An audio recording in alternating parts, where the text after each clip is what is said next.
Welcome back to the Wall Street Podcast. Today we're diving into Adobe, ticker ADBE. We're looking at a recent Goldman Sachs research report. That's right. It's titled Constructive on AI as a Driver for Growth Inflection F3Q25 Results, and it came out September 11th, 2025. And the headline, still bullish.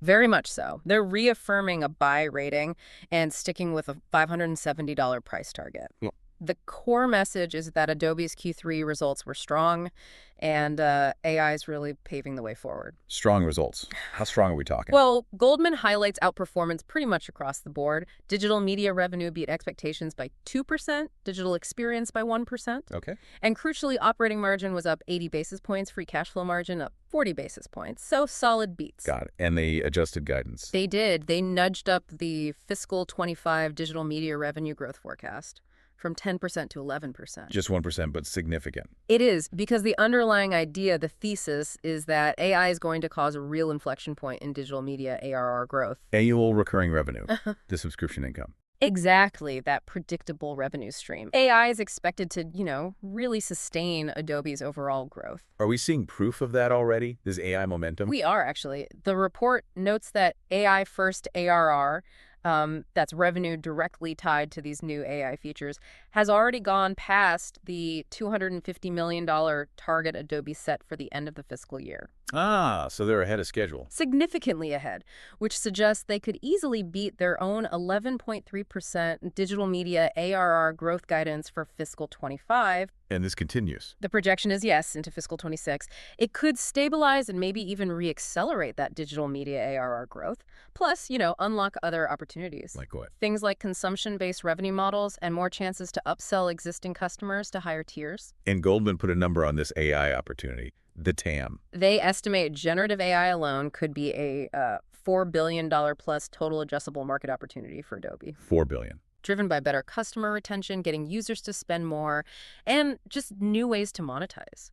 It's worth remembering Adobe's first Gen AI product only launched back in September 2023. Relatively new then. Any catalysts coming up we should watch? Definitely. Keep an eye on the Adobe Max conference and their investor meeting. Both are set for October 28th. And we expect more AI details there. Yes, more clarity on the AI strategy and probably their longer-term financial framework. Okay, so AI is clearly huge, but it's not the only thing driving growth, right?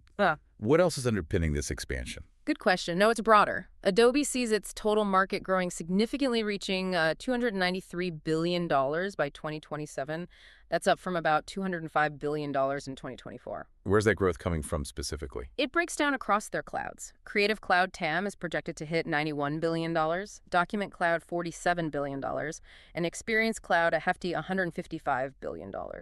And this isn't just organic. Acquisitions like Frame.io play a role, plus continued good execution on things like their Adobe Experience Platform. Right. Let's maybe dig into the AI monetization piece a bit more. How exactly are they charging for these Gen AI features? What's the pricing strategy? Well, they rolled out several new AI-powered products back in September 23. Things like Gen AI built into Photoshop, Illustrator, new AI in Premiere Pro, the Firefly web app. And Adobe Express Premium. Exactly. Cloud price increases recently. And significantly, they introduced a credit system. Credits. Why? It seems to be about balancing the really strong customer demand for these features with the, frankly, high computational costs of running these powerful AI models. Expensive. It makes sense. Okay, sounds very positive overall. But what are the potential downsides? What risks does a Goldman flag? They do point out a few key risks. One is potentially slower, maybe more volatile, growth in the digital experience segment. Yep. Also, the risk that net new subscriber growth slows down across their platforms. That's always a concern for subscription businesses. And then there are cost pressures. Maybe expenses grow faster than expected, which could limit margin expansion. And of course, competition. It's a competitive space. Right, always competition. So, bringing this out to the wider world, how might Adobe's AI strategy, especially with tools like Firefly and Express, actually impact, regular people's digital lives? That's an interesting angle. The push towards tools like Adobe Express, which is designed to be easier and cheaper, now supercharged with AI, it really democratizes creativity. Democratizes. How so? Well, think about it. It takes capabilities that used to require expensive software and deep expertise and puts them into the hands of, well, almost anyone. Small businesses, marketers, students, content So creators. you don't need to be a professional graphic designer anymore to create something decent.